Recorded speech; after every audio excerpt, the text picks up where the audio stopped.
তো কি খবর দাদারা, কেমন আছেন? আশা করি ভালো আছেন, ভালো থাকেন। আবারও নিয়ে চলে আসলাম TVS king Duramax 225 CC BS4 LPG মডেলের ভিডিও। তো শুধু আজকে ডিপারসেন অস করা ভিডিওটা অলরেডি দেখাবো। দেখতে পাচ্ছেন যে কতগুলো কাচরা পড়ে আছে, আর বড় চেম্বারটা যেটা মেইন চেম্বার ওটারও ভিডিও আজকে দেখাবো শুধু অস করার। তো আপনারা রিয়েলি দেখতেই পাচ্ছেন যে এতগুলো পার্টস খোলার পর এতগুলো নোংরা আমরা কি করেছি, একটি হ্যাকসো পাত্তি নিয়ে এগুলোকে কিন্তু আমরা খুঁচড়ে খুঁচড়ে কিন্তু উঠাচ্ছি।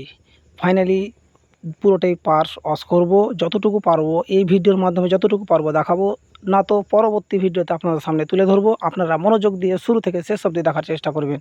এটাই হলো মেন চেম্বার। মেন চেম্বারটাকেও কিন্তু ফাইনালি আমরা ওয়াশ করছি। তো মেন চেম্বারে ম্যাগনেট সাইডে যতটুকু নোংরা নাই, কিন্তু ডিপারসেন্ট সাইডে অনেকটি নোংরা। তো আমি কি করছি, প্রথমে ছুটিয়ে নিলাম, তারপরে কি করব, কাপড় দিয়ে মুছে নেব। মুছার পর কিন্তু পেট্রোল দিয়ে ফাইনালি আমি প্রত্যেকটা জায়গাকে ওয়াশ করার চেষ্টা অবশ্যই করব।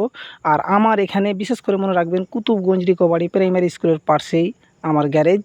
আমার যে কোনো ভিডিওর মাধ্যমে নম্বর পেয়ে যাবেন। আর আমার এখানে যত্ন সহকারে কাজ হয়। আশা করি বুঝতে পেরে গেছেন, বুঝাবার আর দরকার নাই। প্রতি ভিডিওতে আমি সব রকম কথা বলি। আর এই ভিডিওর মাধ্যমে এই কীভাবে যে আপনারা প্যাকিং উঠাবেন, যেটা ছোট টি আছে কিংবা ছোট একটা টুকরা কিছু নিয়ে মারতে হবে প্যাকিংয়ের ওপরে, তবে সুন্দরভাবে কিন্তু আপনাদের প্যাকিংগুলো উঠে যাবে। তো রিয়ালি দেখতেই পেলেন যে কীভাবে আমি প্যাকিং উঠালাম। তো আজকের ভিডিও টপিক হচ্ছে এটাই। পরবর্তীতে আপনাদের সামনে আরও ভালো ভালো ভিডিও তুলে ধরবো। তো ফাইনালি আমার এই চেম্বারটা ওয়াশ করা কমপ্লিট। আর আরেকটা যেটা চেম্বার আছে ওটাও কিন্তু ওয়াশ করব।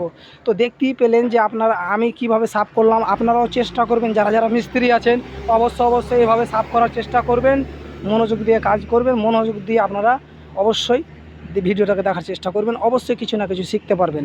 তো এটাও দেখতে পেলেন যে আমি কীভাবে পরিষ্কার করলাম। তো আজকের ভিডিও টপিক হচ্ছে এটাই। পরবর্তীতে আপনাদের সামনে ভালো ভালো ভিডিও তুলে ধরবো। ভালো থাকবেন, সুস্থ থাকবেন, ধন্যবাদ।